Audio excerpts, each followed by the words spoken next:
Hey, another edition of Coach Speak. Great to be with you as always. I'm Jeff. There's Corey. There's Ira. Director Ben doing his thing as well. This will be fun. I know we're going to have to, guys, lead with Coach Speak. Don't forget about our wonderful sponsor. Lead with Dabo on Coach Speak is what I should say. ArtesiaWater.com. Drinking some right now, right here to my right, just off camera. Delicious, cold, consistent, local, all the good things. We'll tell you more about it as the show goes on. And we'll do so, Corey, when I choose to do so. Okay, I can't wait. That's how that's going to work. Okay, ArtesiaWater.com. All right, Ben, let's get right to it. We don't want to keep you waiting. Let's get to Dabo Swinney going off on fans, which is now a weekly occurrence. But this time he got questioned a little bit and responded in a way that I would like to say, I know this is 3 or 4 days old. I intentionally have not listened to any of this. Obviously, I know what happened because I'm not living in a rock. But I have not listened to Tyler, and I have not listened to Dabo. So I'm hearing all this for the first time. Oh, this so is great. We may have 3 different viewpoints because you haven't listened at all. I've listened to parts of it. I couldn't listen to all 3 minutes of Tyler and all 5 minutes of Dabo. I saw some quotes. I listened to a couple snippets on Twitter, and it sounds like Jeff may have seen the whole thing. So. I've seen the whole thing. I saw the follow-up. I saw him double down again later in the week. I know everything that the man had to say. All right, so we're informed. Let's go, Ben. Yeah, I will say that we cut out a little bit of Tyler's question. I can't believe they let him ramble for so long. But we did cut out a little bit of his question. So this is just the tail end. You can go back and find the full question if you want to on YouTube. And I can summarize it for you here in a second if I have to. And I would say, too, that you guys are probably going to want to pause throughout this. So just let me know. I'll be on standby. I got you. Fire it up. Why are we paying you $11.5 million to go 4-4? And it's not just this year. It's been, just the refusal to accept. All right. What's this guy's name? Tyler. Hey, Tyler. I've listened to enough of you, Tyler. Listen, you can have all your opinions that you want. All right. I don't know how old you are. Don't really care. All right. But let me tell you something. We won 11 games last year, and you're part of the problem. To be honest with you, because that is part of the problem. It's people like you that do that. All you do is the appreciation. The expectation is greater than the appreciation, and that's the problem. And so, we've won 12 10-plus win seasons in a row. That's happened 3 times in 150 years.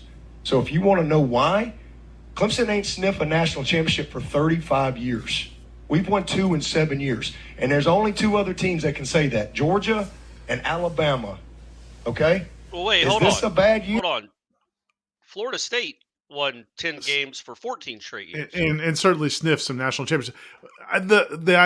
For him to say, right off the bat, to say Clemson had sniffed a national championship till I came along, man, that's not. Dude, he can't hear himself.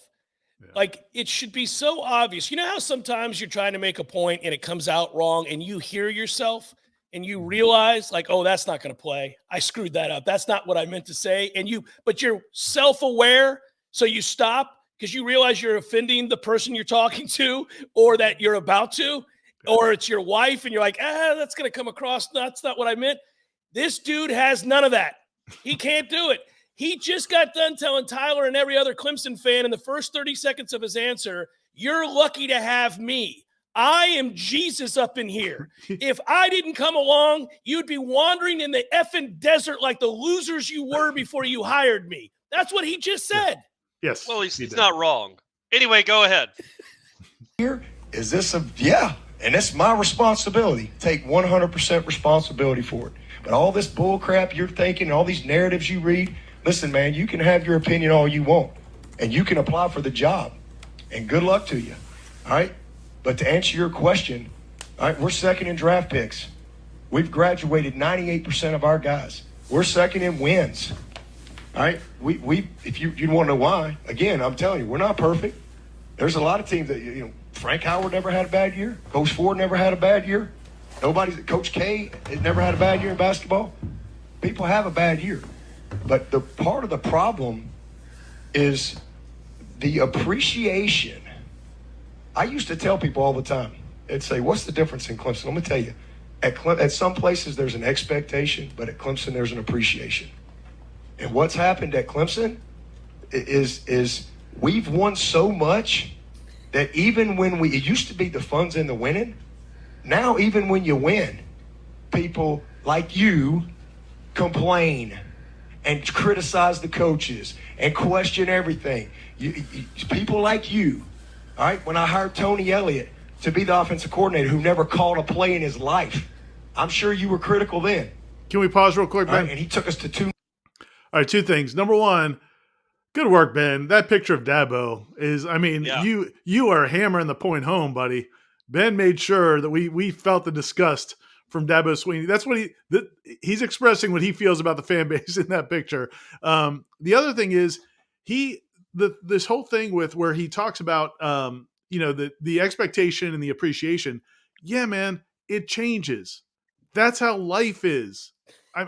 I expect Gene to pay me more now than he did when Warchant was not as successful. I mean, like you're getting paid more now, Dabo, because you won those games. Everything changes. How is he incredulous that he's being held responsible and being criticized while making $11.5 million a year? There is nobody, the head of any company, any corporation, any of these massive CEO salaries that we see, it all comes with the responsibility of performing at an elite level.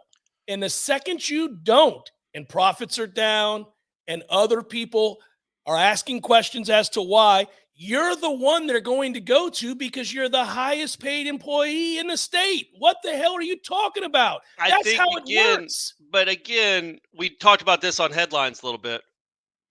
I don't think any of us are taking the side of Tyler. That is an idiotic question. Of course, but Corey, this is a call-in show, and people who call into talk radio shows are idiotic. But my point is his mistake is talking to Tyler as if he represents the entire Clemson fan base. But he's doing that. But that's intentional. He was waiting for this moment. I don't believe some people feel like Tyler was a plant. I don't think he was a plant. I think Jeff thinks he was. I don't think he was. I think he knew there would be a Tyler.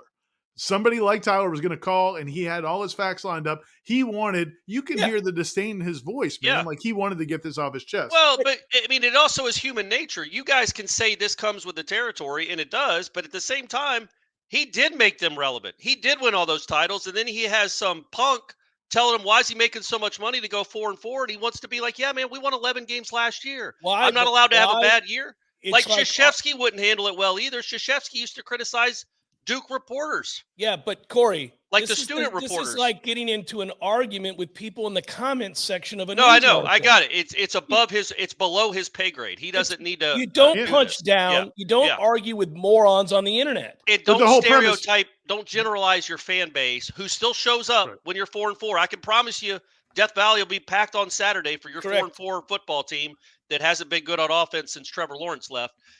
They'll still be packed. They'll still be a great fan base that day too. Don't generalize and think this dude speaks for all of them. But also it's not just about, I know you want to focus on Tyler being an idiot, and he was, but when it comes to Dabo's, this argument, and we've seen other coaches make this argument before. Well, we saw Chip Kelly make this argument that, nobody goes into a bank and boos or talks crap about the banker. Well, these guys are making CEO money, right? They're making CEO money. Well, if the CEO of Coca-Cola has profits dip 50% in 1 year, you go from 10 wins or 11 wins to 4 or 5 wins, he's going to have to answer some tough questions. And you know what? He's probably not going to get 3 more years because 10 years ago he was successful or 5 years ago successful. His ass is gone today. Or last year he was successful. Right. That would be the point Dabo's making. It's like, I took you from Mr. Pibb and to guess Coca-Cola. What, man? That's the Coca-Cola guy gets fired. Yeah. If profits dip 50%, he's gone. That's what, there's a real world here that doesn't apply to coaches, and they want it both ways. The other part of that again is, Corey, the mistake, and you said it, that he's making is he's letting Tyler represent, in his grander point, all the Clemson fans. Yeah. And he's done this consistently. He does it way too much. He does it all the time. Yeah, and it's like, go coach at another school, man. They will boo you all the time. And he has, to some degree, he has to have been told, or he has to think about it when he's calmer and more reflective, because he always comes back around after ripping the fans for 5 minutes at the dais after a game, or in this case, a call-in show. He always comes back around and say, well, that's only 1.5%. Well, man, then why are you catering to the 1.5%? Why are you having this conversation over and over and over again? Because you don't think it's 1.5%. You have disdain for your fans. Yeah. Yeah. Well, last thing I'll say real quick. I know we got to move on because there's a whole lot of other coaches we got to get to. But the other thing about that CEO, the business model comparison, a CEO who's getting questioned by his board of directors would never act the way some of these coaches act to their stakeholders. But these guys will do it to their fans who are paying their salary also. Their fans are the reason. Yeah, they're the reason you have this job and make that money.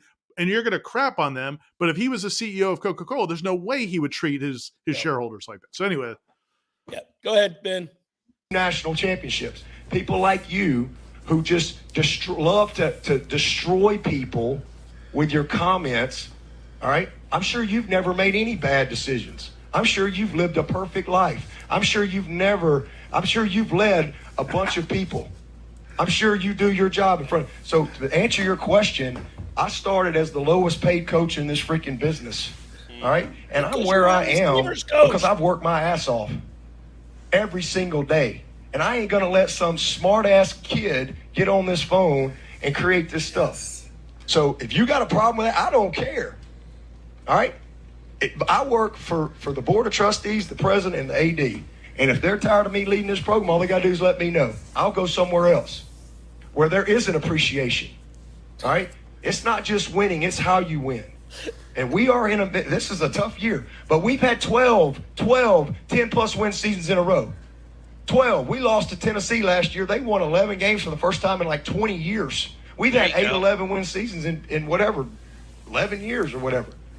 We've won 2 national championships. Clemson went 35 years.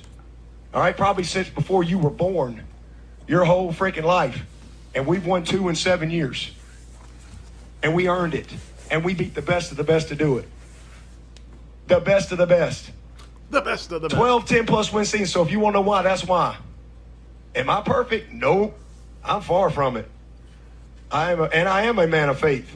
Absolutely. All right? I'm 53 years old. And there ain't one thing in my life. I have been a part of failure many times. But there ain't one thing in my life that I've ever failed at, Tyler. Tyler. Ever. I wanted to get an education. I got 2 degrees. All right. I think are we good? I wanted to get married. I got married. Yeah. I wanted to be born. I got born. I wanted to see the sun tomorrow. I'm going to see the sun tomorrow. Oh, man. Tyler, you probably can't even get dressed in the morning. Guess what, buddy? I dress myself every day. One leg at a time, Tyler. I have legs. I wanted legs. I have legs. I'm Dabo Swinney. You need to appreciate me the same way you appreciate the Lord.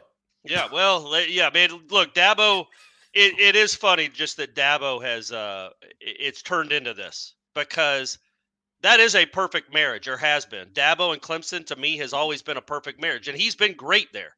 That's kind of been my pushback is, yeah, man, we all remember Clemson before Dabo. It sucked our whole lives. Since you guys were 9 years old, it sucked. And then he made them the second best program in the country for a decade. Look, yeah, man, the fans who are overreactionary and the fans who feel like, if any fans legitimately feel like Dabo Swinney needs to be gone because of this year, they're idiots. They're idiots. Or that he's overpaid. 100%. They're idiots. But also, like we praised Kyle Whittingham a few weeks ago, how do you get to this point in your life where you've won national championships? Yeah. You've been coach of the year in college, at the top of your sport, to where Tyler triggers you like that, man. Yeah, that's the bad part. It's like how, number one, that he talked for 2.5 minutes, Tyler did, which is crazy. I love that call screener and that producer. They're mad too. They're tired of 4 and 4 too. They let Tyler say his piece. He's insulated, by the way. That's how he had nobody to check him and to say no to him, and now people are questioning him, and he doesn't like it. He doesn't want to have to answer to anybody, not the fans, not the AD, not the president. And certainly not some dude calling into a show asking him why he makes $11.5 million. And real quick, I'm sorry to interrupt, Jeff, but the reason I want to explain people that don't pay attention to Clemson, we pay more attention to Clemson than probably a lot of people, even that watch this, because we cover Florida State and they're the big rival in the conference. The fans have already been frustrated because of his approach to the NIL and the transfer portal. Like he's back, he's fought that. Yeah. He's been kicking and screaming into the new age of college football, refuses to do it, doesn't want to take portal kids. So like they are already been upset. They didn't like some of the coordinator hires, and he's hired within. He didn't go out and get proven coordinators. And then you have a season like this, and the feeling is like, man, this is what we complained about. This is why we weren't happy. And now this is what you've done to us. So there is some reason for the frustration. It's not completely out of the blue. Yeah, I liken it, and we will move on. But we've all seen this before, and it takes various forms.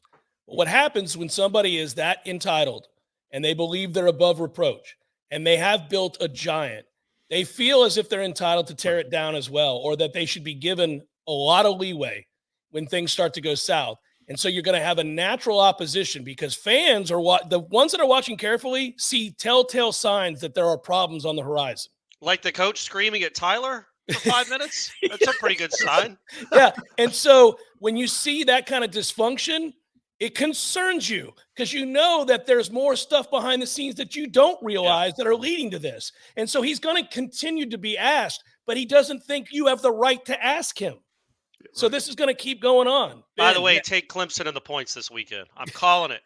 Dabo's last stand. No, I think they'll beat Notre Dame. I agree with Dabo's last stand. Go ahead, Ben. Hey, while Dabo is worried about appreciation, I know one coach who has no problem appreciating things, and that's Dave Aranda. Yes. Although Coach Aranda, things aren't going so well. They lost to Iowa State. Baylor struggling. Here's what Coach Aranda had to say to open his press conference, and then here he is answering a question as well. Oh, this will be fun. See you guys. The film was humbling. It was it's frustrating to relive. There's good things in there. They're hidden. I wish they would be more out in Easter front. eggs. Stop. That's the greatest thing I've ever heard. There are good things there, guys. They're hidden. Oh my gosh! Now the house is on fire. Look at that door. That door's not burning yet. Oh, there's a rock. On most plays, we had 11 players on the field. Yeah. On most plays. Yeah. They weren't. You couldn't see them. They weren't making tackles. They make a play. They were in. But they were there. If you look. The film was humbling.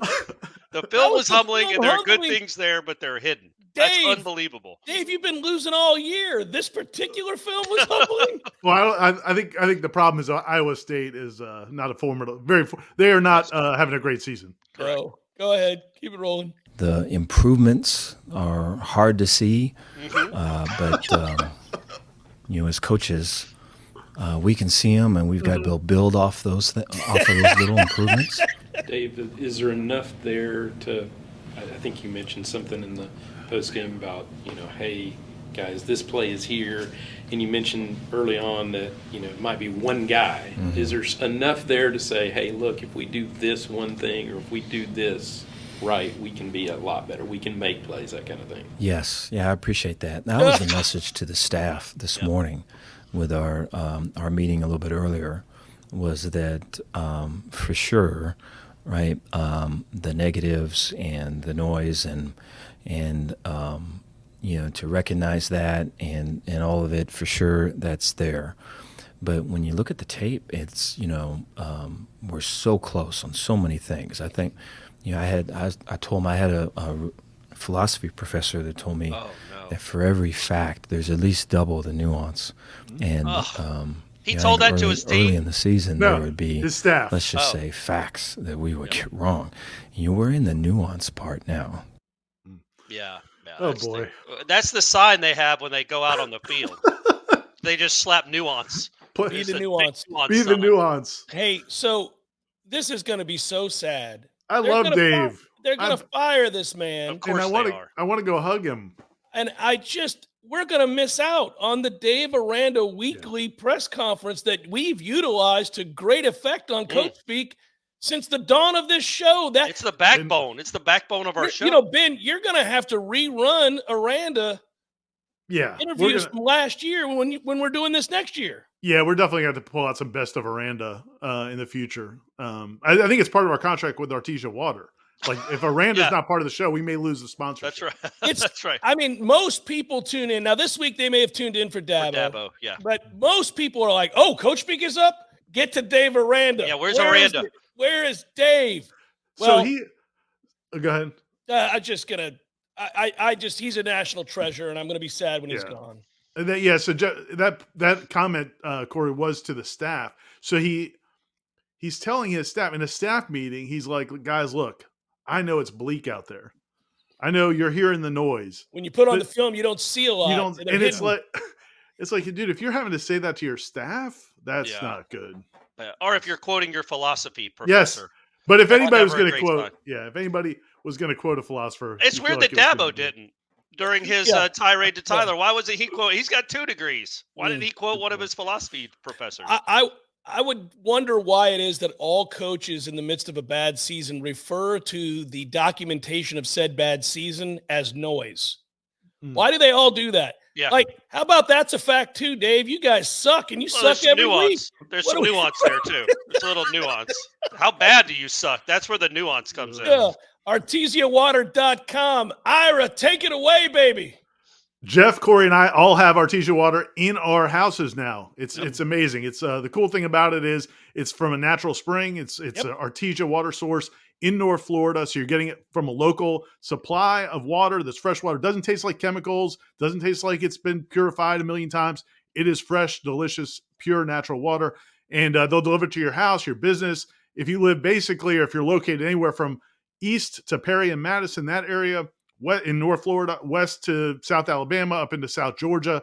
They will take care of you. They're locally owned, locally managed. There are other water suppliers that are not locally owned and locally managed, but the customer service isn't as good. The prices aren't as good. And the water is not as good, guys. I'm going to go ahead and say it. There it is. I can't. I didn't know what I was missing, honestly. Like now it's that a life I've had changer, right? It is. It's like, man, I don't want to have any other water but this. And it makes you drink more water, which is good. Well, absolutely. And it's cool to have a water cooler in my house. I can have conversations with people. Yeah, you can stand around the water. I don't cooler. have an office to go to typically, but I got my water cooler in my kitchen. But Ira, if they go to ArtesiaWater.com, they're going to learn more about all this stuff that you referenced, and also the pricing, and they can get a discount.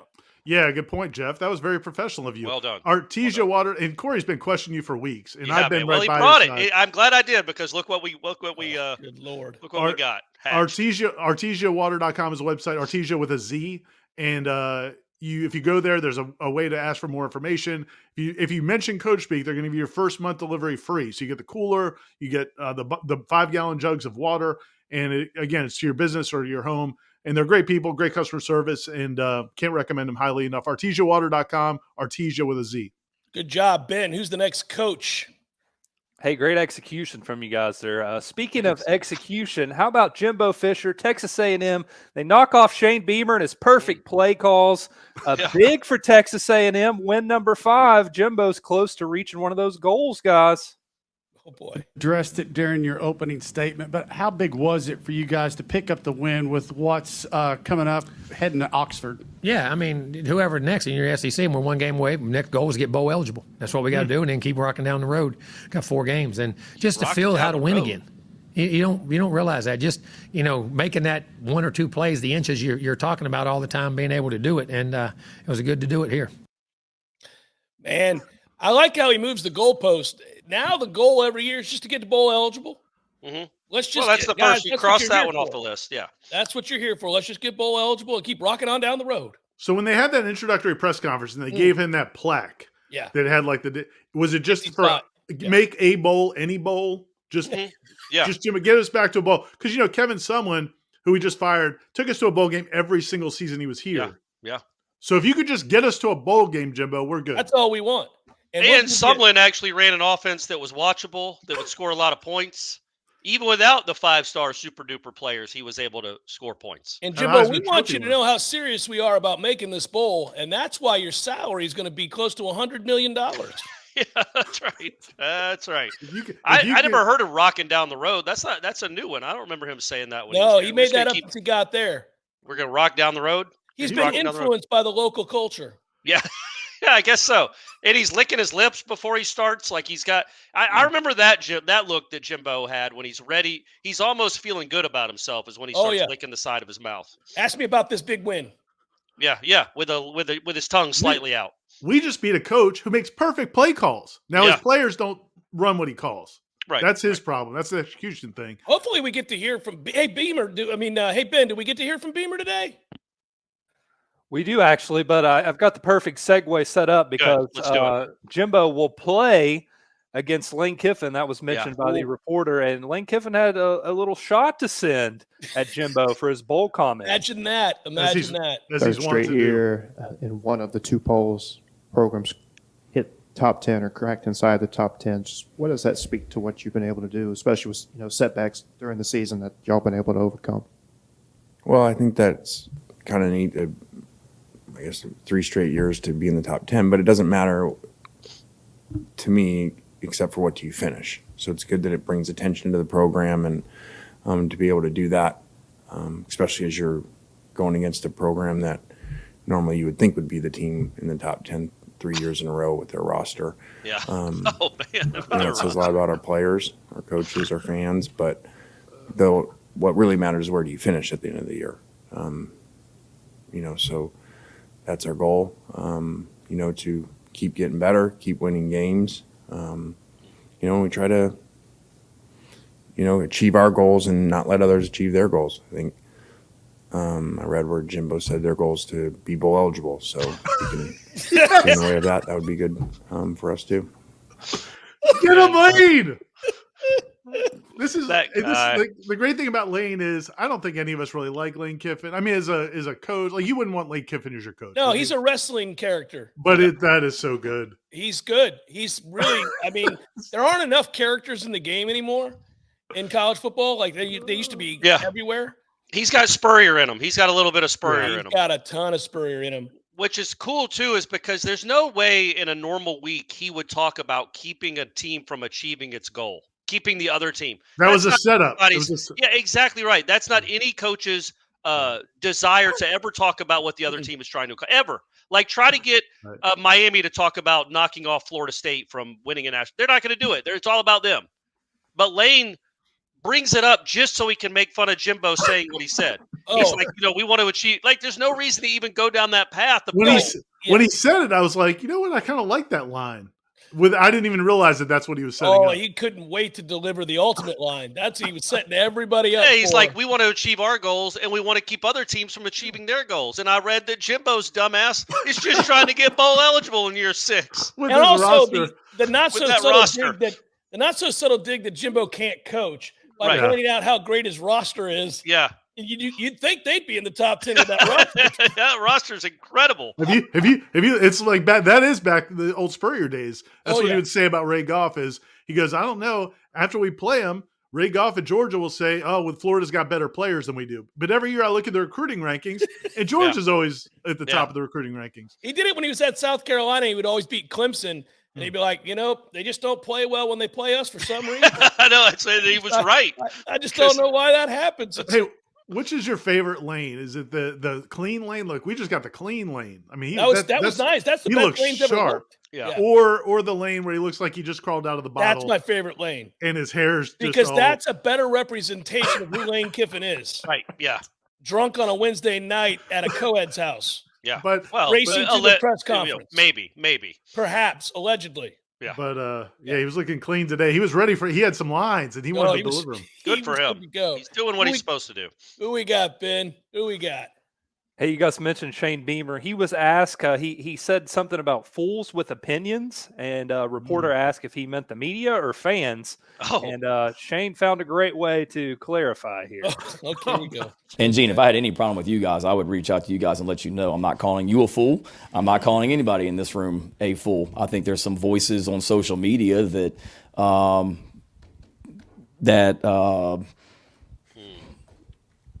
could take a lesson from that. is all. But people have a right to their opinions, and that's what the head coach is. I get an opinion at home. I mean, my kids today it's Halloween. Happy Halloween to you guys, by the way. And I can take the criticism. I'm a big boy, so this is not Shane saying that he can't take criticism, because that's what I signed up for when I'm the head coach at this university. I have a problem when people take shots at players on our team, and that's what I'm referring to, Gene. And I can take criticism because I get it from my own family. I leave in the mornings before my wife and kids even wake up. So I FaceTime them every morning at 7:30 on their way into school. And today they were telling me that Hunter, my son, has a Halloween parade at his school where all the kids at his school, they dress up in their Halloween costumes and they walk around the track for however many minutes. And the parents come and they video and all that. And I was there for it last year. Because it was on a Monday, and my wife was telling me that he had that today, and I said, well, why didn't you guys tell me anything about it? And Emily said, well, I knew you had practice and meetings, so I didn't think you're going to be able to come. And then Hunter, my son, said, and it's also because you're 2 and 6 and you need to be in the office working. So I can take criticism. So please don't think that, because I get it at home worse than I get it on social media.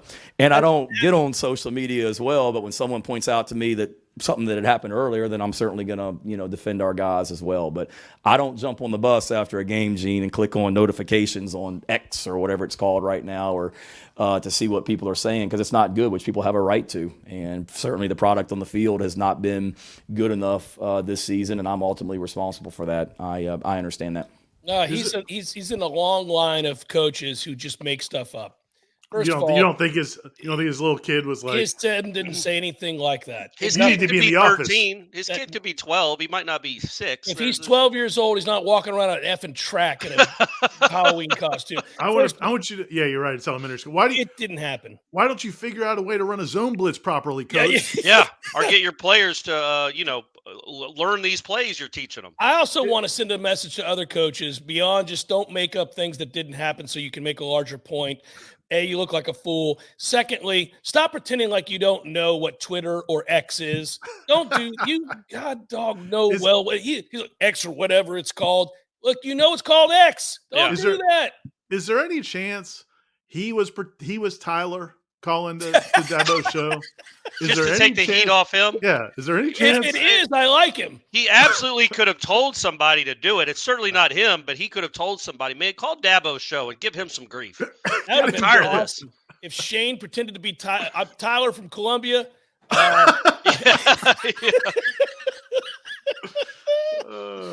got something to say to him. Man, that whole thing, too, is like just Beamer. Maybe it's just his face. I think it's just his face. Maybe he really does realize he just seems to be so egotistical for somebody that hasn't accomplished a lot. He's always got like a knowing smile. Like, I know more than you. And it's like, buddy, you've won 2 more games than I have. And I haven't gotten paid anything to coach South Carolina. Like, they'd almost have the same record if I was just coaching from my house in Tallahassee. So, but he has this bemused look all the time. Like, you guys don't know what you're talking about. Right. All the time. He's but definitely it might just be the way he looks. No, he's definitely the I get all the answers guy. 100%. Yeah.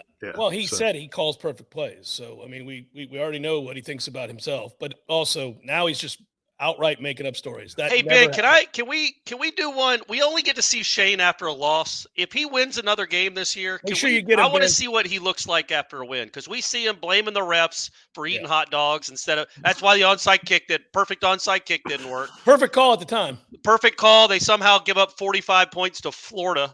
That's because the defenders don't know what calls they're running, and now his players. Can you believe the players on a 2-6 football team are getting criticized on social media? What is going on, guys? When did this start? It's crazy. I don't know if Lane would, when Ole Miss plays South Carolina, I don't think they play this year, but maybe they do. But I don't know if it would feel like if Lane would feel the need to break out his best material, because you might be punching down at that point, I guess. But I would because there's some. Because it would be funny to him talk about the perfect calls. And, you could say, well, I don't know how we're going to find a way to beat this 2-8 South Carolina team this weekend with the perfect calls that they have. But they have perfect defense. Defense. Sometimes they get a little out of position somehow, but otherwise they're perfect. We'll see what happens. Who's next, Ben? Yeah, Dabo and Shane Beamer should be fun at the end of the season. Our next two are a little rivalry trash talk. We've got Kirby Smart Apparently, Dan Mullen, former Florida coach turned analyst, picked against Georgia, so they were going to get upset. So Kirby Smart had something to say about that in the post-game press conference after they kicked Florida's ass again. Yeah.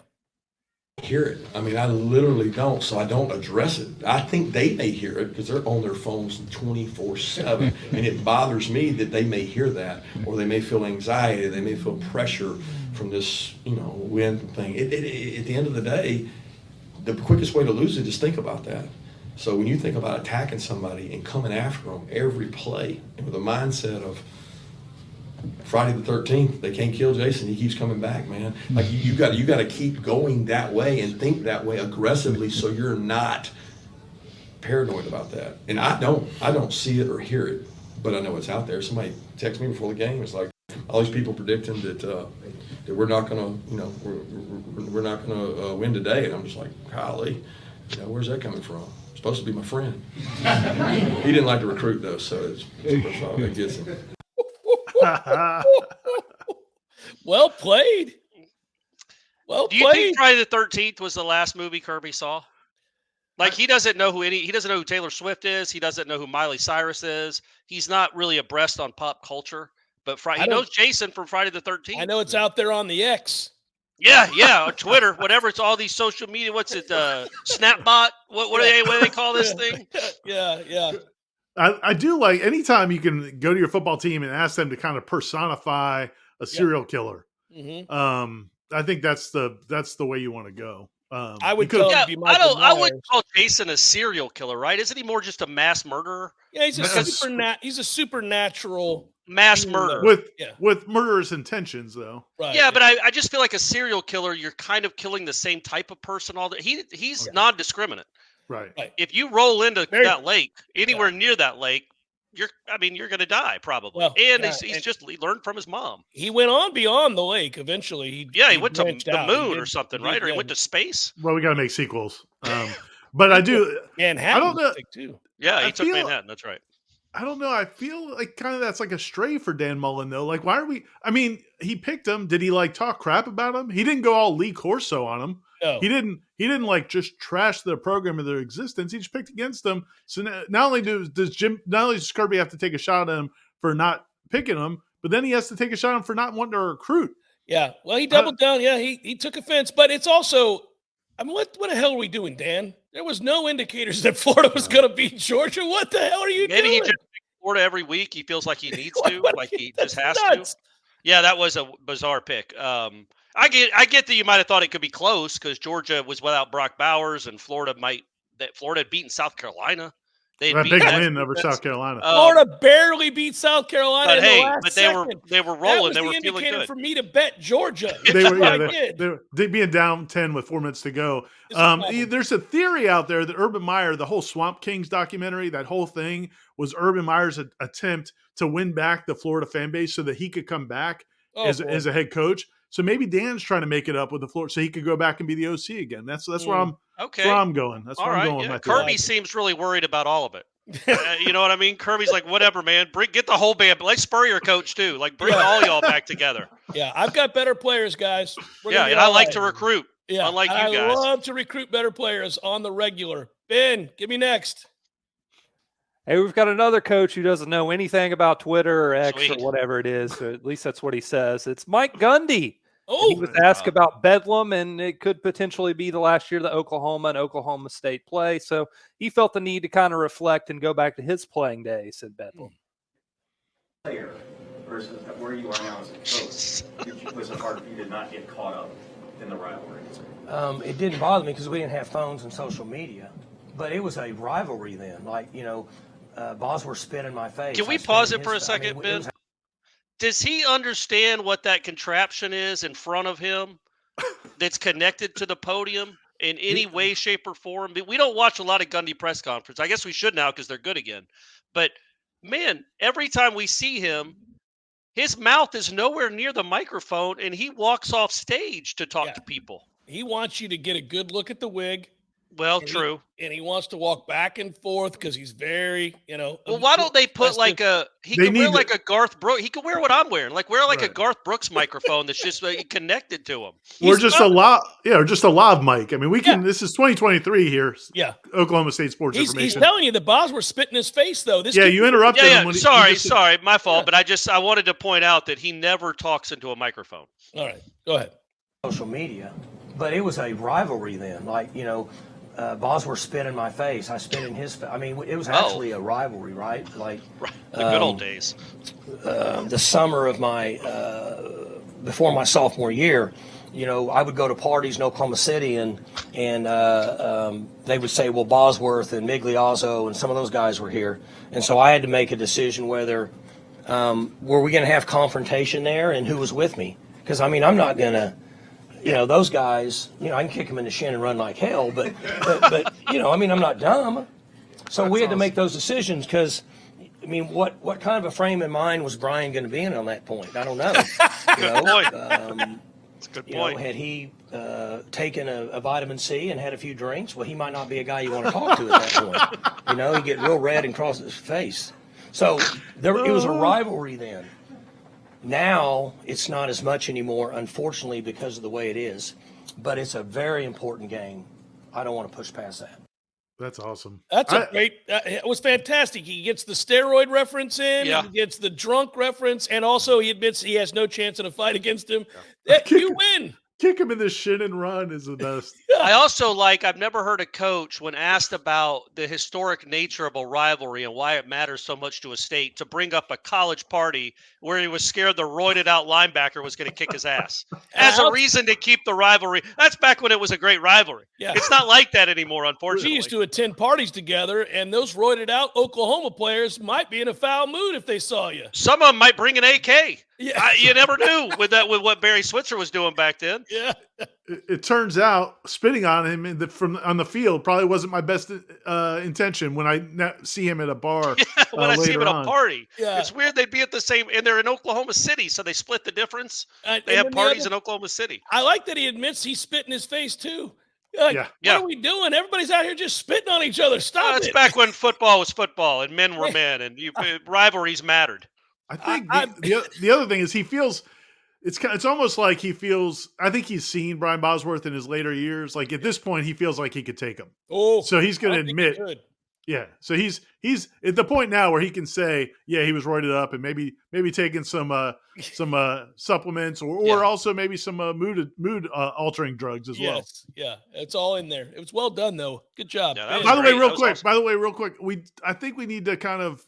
I feel like the need to apologize to Mike Gundy a little bit. When they were awful earlier this year, I think I might have accused him of just taking money from that school, quitting, and not even trying anymore. Ira, but they lost by a lot to South Alabama. Credit to them, man. They've turned it around. They're good. They're beating everyone now. They got a chance this weekend against Oklahoma. And they're not going to be spitting on each other's faces either in that game, unfortunately. Not like they were so bad to start the season. By the way, since they lost 33-7 to South Alabama, guys, they've beaten Kansas State 29-21. They beat Kansas 39-32. Yeah. They beat West Virginia 48-34. They just housed Cincinnati 45-13. They got a running back who's averaging over 200 yards a game. Yep. He's your favorite player. What were they doing to start the year? Was they just playing possum the first 2 weeks? It doesn't make any sense. Yeah, doesn't. Go ahead, Ben. Real quick, it's a shame, guys, that Mike Gundy is not on Twitter because Brian Bosworth replied to his press conference. He says, guess what, Coach G? Bedlam is still a rivalry, and Big Brother still wants to whip Little Brother's ass. How about we meet this Saturday at your place? Let's say the 50-yard line so we can exchange pleasantries the old-fashioned way. Face-to-face. I'll see you there. Boomer. Nicely done, Brian. Who do we think typed that for Brian Bosworth? I looked like it could have been him. Man. It looked like it could have been him. But I think he's playing the part, right? Like there's no way he has to go fight Gundy. And he's good. He's good on the Dr. Pepper series. He's funny. Yes, man. I'm glad he got a second act. He got a second chance. He's doing all right. Hey, we've got 3 more guys. The next 2 are going to be coaches throwing their players under the bus. How about that? This is Pat Narduzzi, and his quote was taken a little bit out of context, but still probably not good. When you lose like you lost today, you had a tough one last week. Why is it? I'll go back. I mean, you, as a football coach, you lose a lot of good players a year ago. You think as a coach you're gonna replace them. We obviously haven't. Oof. And again, it starts with me. I didn't do a good enough job coaching today, and put it on me. And we got to make plays. So just comes down to making plays and doing a better job coaching. Yeah, he apologized the next day or to his team, and then apologized on Monday to. Well, he had to apologize to his team because they went to Twitter and ripped his ass publicly. Yeah. So people that aren't on Twitter or X or whatever you guys call whatever that thing is. Yeah. They when a reporter kind of mistweeted what he said or misquoted him a little bit in what he said, made it sound a little bit worse. At least 4 current Pitt players retweeted it with comments like, "Really?" Like, yeah, they were not fired up. Yeah. And then when he followed that up, he said he couldn't sleep at night because he realized he'd hurt some of their feelings and all of that, and he didn't want them to think he wasn't with them. The problem is you can never do what he did there, and he knew it, and that is why he immediately turned it to himself. Exactly. Yeah. He knew. Yeah. They all know. They all know the second they do it. If they're self-aware, unlike Dabo, they hear it and they go, "Oh man." He would have been better served to be like right when he said it, go, "I didn't mean to say that. Like this, I didn't mean to say that. These kids are playing hard. They do have talent. This has been a horrible coaching job by me. It has nothing to do with them," which would have been a lie because they don't have as good of players as they did last year. We can all use our eyeballs and see, but still, you don't want to make their kids think that, golly, we've been practicing for 3 months for this guy and he's just going to tell us we suck. Yeah. But I mean, the scoreboard said it too, but still. When you say words aloud, you have to hear what you're saying. I do think that's a good point, though, Corey. I've never seen a coach do that, really. I don't think. I can't recall a coach stopping himself and saying, "You know what, please, I know we can't strike that. It happened, but that's not what I meant to say. That's not what I mean. I want you to understand I do not." Because you could do that, and that would be a pretty good save. Not even get quoted, or when you do get quoted, it will say, "But ... He this is what he said right afterwards." Also, in that moment, you would probably come out looking okay. Yeah. People would be like, "Okay, at least he's self-aware enough to know that was the wrong path to go down." Probably wouldn't be on coach speak. That's correct. Quite honestly. Yeah. So we appreciate you, Pat. Like I like Pat. I do too, man. I like Pat. He seems like a fun guy. Go ahead. And he did seem genuinely bothered. Yeah. Afterwards, the next press conference of what he had done. He really did. Yeah, he opened up the Monday press conference apologizing for it and talking about it. Deion Sanders, Coach Prime, he was a little more blunt when he threw his players under the bus. That's every week. Big picture, trying to keep Shador upright, healthy. The big picture, you go get new linemen. That's the picture, and I'm going to paint it perfectly. I thought he already brought Louis. What's the message? Say that again. With 4 games left, trying to get bowl eligible, 2 more wins. I don't give a damn about no bowl. We're trying to win, period. I'm not Jimbo Fisher. We're not saying, "Oh, we got to go to bowl." We're trying to win. We're trying to win, period. And I think we proved that. First half, the second half, I know we came back and gave it up explosions as soon as the second half commenced. But so here's the thing: like that comment, he went out. I mean, that's what the story of this whole season was. 60 players in. I'm bringing Louis with me. I'm bringing the best. I'm not. He fired an entire football team. Mm-hmm. Like he walked in and fired an entire college football team, said, "I'm bringing new guys in," and talked a huge talk the first few weeks. And look, I've actually liked Deion more as a head coach this year than I expected to in some ways, not in all ways, but in some ways. But man, you can't say that. You can't just because your son's getting beat up. And you know what? How about helping them out with play calling? Why do you drop him back 600 times a game? I mean, that's part of the problem too. They can't run the ball. Look, man, he does this every week. It's the same act over and over again. It's always somebody else's fault. It's always the players. He never takes responsibility for anything. Well, it's going to be interesting with him. Not that this is a serious show about Colorado football, but yeah, he does need new linemen. That is obvious. But is he going to get them? Like, is a lineman going to want to go play for that coach who will throw you under? Like Deion cares so much about the skill guys, and he's got some of the best in the country. Clearly, Travis Hunter is unique. His kid is a good player, both of them, good receivers. But To win, you got to be strong on the line of scrimmage, and they aren't. And that's Jeff? You always talk about how football practice sucks. Yep. It really sucks on the line of scrimmage. And those guys, are you going to get the quality of players you need to compete at a level he wants to compete at when you don't seem to appreciate the line of scrimmage like he needs to appreciate the line of scrimmage? But I think, to me, that's the root of the whole issue. Like, this whole story, if you really get down to it from a football standpoint, besides all the glitz and glamour of Deion, is can you do what he's doing? Can you come in, fire a team, bring in a whole new team, and win right away? Because that's how he presented it. Like, we're going to win right away. We're not waiting. This isn't going to be a 4-year process. We're coming to win today. And the problem with that theory is it's hard to get linemen. It's exactly the point. It's you either have to develop them over several years, because nobody's going to let you. You can steal a player from another roster. You can steal Brendan Gant, who played at FSU, or Travis Jay, or those guys. But, man, linemen, nobody's letting linemen just leave that they've spent 3 years developing. They're the hardest guys to get in the portal. They're the hardest players to find and to convince. You're absolutely right. And so that's the challenge of what he's trying to do, and you can't just talk your way through it, is what I'm saying. And you can't also just rip players after every loss. I mean, he does it every week. I mean, it's all the time. At some point, and those guys are trying, man. Those guys are trying. They're not good, but they're trying. Are they going to try? But are they going to try next week? They still got 4 games left. Are they going to try next week when their coach just says we need better linemen? It's like, well, okay, what's the point of lifting all these weights? What's the point of trying hard in practice? I can move out of the way even more swiftly than I have been. That's what I'm saying. You think your son's getting hit now? Yeah. Well, now I don't even care because you don't care about me. But again, from a football perspective, Jeff, and I know you said they can't run the ball, and I get it. You can't run the ball, that's fine. But there are some things you can do to slow down a pass rush. The quick game. You cannot just drop that kid back 50 times and expect. I mean, when against UCLA's got a good defensive front, but it wasn't like they were blitzing every down. Yeah, I know. Also, he's just going to play Travis Hunter 160 snaps every game. Sorry, I was coughing. It's fine. It's fine. It's fine. You're allowed to cough. You I'll already cough did the again Artezia while Water we listen read. to the next coach, Ben. Yeah, this is our last one. This is Jim Harbaugh. I know we said no more Jim Harbaugh, but this was too good. You guys got to go back and watch the full press conference. Obviously, the sign stealing scandal going on. They couldn't really ask a whole lot of questions about that. They still found a way to. This one was interesting, though. It's a double question.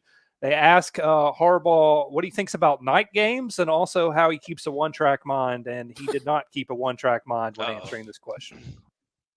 Strategies do you use to keep a one-track mind, and what do you think of night games? 2 questions. Night games this late in the season, to clarify. Yeah,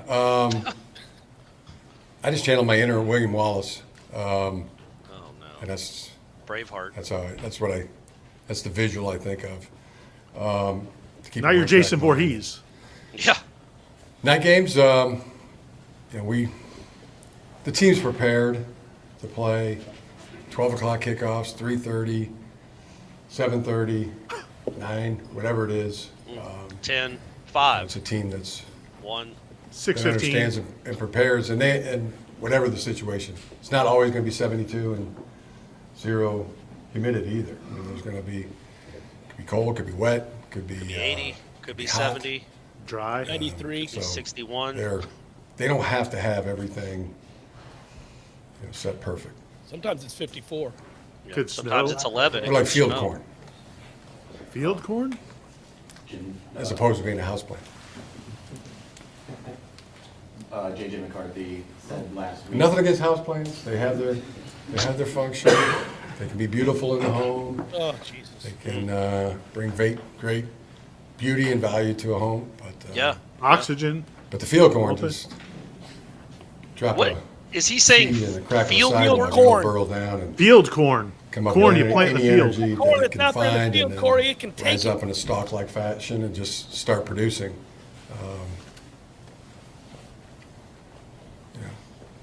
I'd say that's what our team's more like. Be like field corn. Not a Be house like field corn today. Again, that's the sign they hit on the way out. It's not Penn play State's, like a victor. Penn State's a bunch of houseplants, guys. Yep. We're field corn. He was very worried that he offended somebody with his houseplant comment. Yeah, he went back to rip it. Houseplants without people. There's no backlash to that. Also, just his mannerisms, his way of speaking, his cadence is like, I feel bad for the reporter that's starting to ask about the quarterback. And he doesn't even notice that there's somebody asking a question. He looks over a little bit, but he's like, no, I still got this. I got a whole chunk of field corn I got to get out of my chest. I got to get off my chest. I got to get this out of my brain. And he interrupts the guy's question to go back to houseplants and field corn. It really is like that SNL skit, Corey, you talked about last time we had Harbaugh on, where like when they go back into his office, he's like, all right, now I need stallions on a plane to Michigan State next week. Back to work. Yeah. I'm going to play this bumbling idiot that talks about nonsense, but I need those codes broken down so we know what Purdue's running on Saturday. Regimented, talks at a normal rate of speed, focused, concise, right? And then he steps to the dais with giant glasses on and stares all around the room and contemplates field corn. Yeah. Oh, it's awesome. And like, I wonder if he tells the staff, like, watch this one. I got a doozy. I got a doozy on board for this one, ready to go. When they ask me about night games, I finally got a chance to talk about houseplants and field corn. And William Wallace. Without offending any houseplant lovers out there. Yeah. It's like there was a voice inside his brain. It's like, oh, you better circle back and make sure. It's the voice that Narduzzi should have entertained more. He should have been like, guys, I didn't mean to say that about houseplants. I Guys, know I just intimated that houseplants are soft, but I don't mean that. I don't mean that, man. Yeah. I just like field corn better because it produces food. I feel like the way we should end the shows from now on maybe is like pick our coach of the week. I feel like it would be Dave Aranda. Oh, every time? Every time. No, not me, not this week. No. This week mine is Dabo, because Dabo, I'm with you. These fans Dabo. Need to appreciate you more. You're allowed to call Tyler an idiot and a smart ass. What's that guy's problem? Dabo, you keep doing you. No, you don't need the portal. The portal's for losers. Keep building from within, man. Keep promoting from within. You got this program on the right track. That's a fine idea, Corey. You're right. Make sure you emphasize that he keep on doing what he's doing. And also, I think it's worthwhile for us to hear him rip fans after every game. So, Dabo, don't you disappoint this upcoming None of week. them appreciate you, man. Don't ignore the 80,000 fans that are wearing orange on Saturday and how loud they are for your team. That's all bull crap. That's all bull crap. They don't like you. They don't appreciate you. Ben, can you just run us through who we got? Like, tell us the whole line. I want to pick my coach of the week. I'm leaning towards Shane Beamer because of the made up story about his kid. But can you just tell us who all we got? And I want to pick my coach of the week. Okay, this week we had Dave Aranda, Dabo Swinney, Deion Sanders, Mike Gundy, Jimbo Fisher, Jim Harbaugh, Kirby Smart, Lane Kiffin, Pat Narduzzi, and Shane Beamer. Lane Kiffin. It's Lane Kiffin. Yeah. That was I think all three of us are going with Lane. I'm taking back my Dabo vote. I'm going with Lane because there's no reason to ever talk about another team not achieving their goals except to make fun of their stated goals. Lane Kiffin wins the week, everybody. Good job, Lane. Good job, buddy. Good job, Ben. Good job, Corey and Ira. Thanks to all of you for watching. Share it. Let everybody know about Coach Speak. We'll talk to you again next week. Go buy some Artezia water. You're damn right. Peace.